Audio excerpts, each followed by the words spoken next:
So, how to create this profile? What is part of the basic information and academics?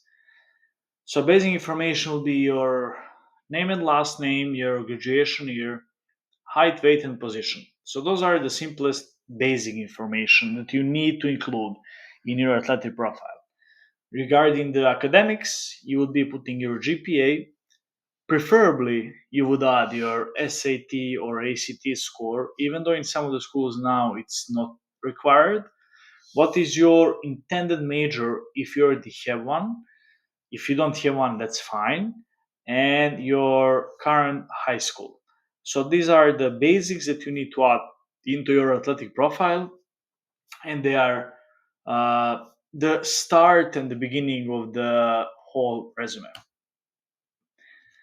Later, you will be adding the club that you're playing for right now, the clubs that you played for before, the current coach and the previous coaches, hopefully the ones that can put a good word for you, key tournaments that you played, and the biggest achievements that you have made in your water polo career. And the references would be again the coaches who are putting basically let's say a letter of recommendation for you, but they would say something good about your performance. You would put their name and their contact information, which includes email and their phone number. Really, really important part about highlights video, about the resume, would be highlights video. If you don't put the coach's reference, if you don't put even the intended major, but you have a good highlights, you have high chance of getting recruited, because highlights video is something that coaches can actually see in the way that they can see you playing, and that matters a lot. So always you need to add video link. Basically, usually you're going to share it on YouTube and put it as unlisted, and in that way coaches can see it. That's the easiest way. Or you can add also the QR code that can lead to that link, or you can just add a QR code that will lead to a different platform that is supporting the highlight videos. But you need to use one of those ways to put your highlights on the your athletic resume. And also it needs to be labeled very clearly that it is highlights video, and put the length of the whole video. And your contact information would be your email, your phone, and where you're currently living and playing. And obviously, for the email, don't use your email that you firstly made as a joke in elementary school.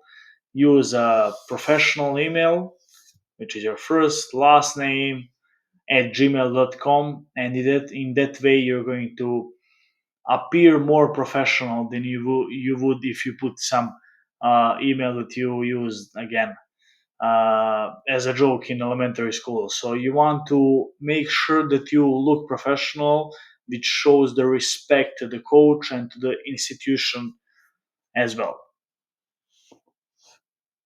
The size of the athletic resume shouldn't be longer than one page.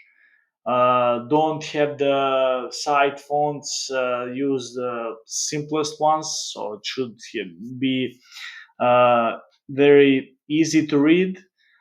Just make blank white background without any colors. You don't need to put your picture as well to it, and just save it as a PDF. And in this way, you're also going to be showing the level of professionalism that you have as an athlete. Usually, what players are making as a mistake, they make their resumes way too long. The coaches again are going to look at it for 10 to 15 seconds. They don't include the video link, which is the most important part of the whole resume. They don't include GPA, which also can be very challenging, because if your GPA is under the certain level, you are not eligible to play. And then the last mistake would be the simple format isn't that readable. So it's hard for the coaches to go through it, and basically they just don't look at it because they have so many different resumes. So you want to look at it from their perspective. They want to go through it as fast as they can, and you want to make yourself look the best that you can.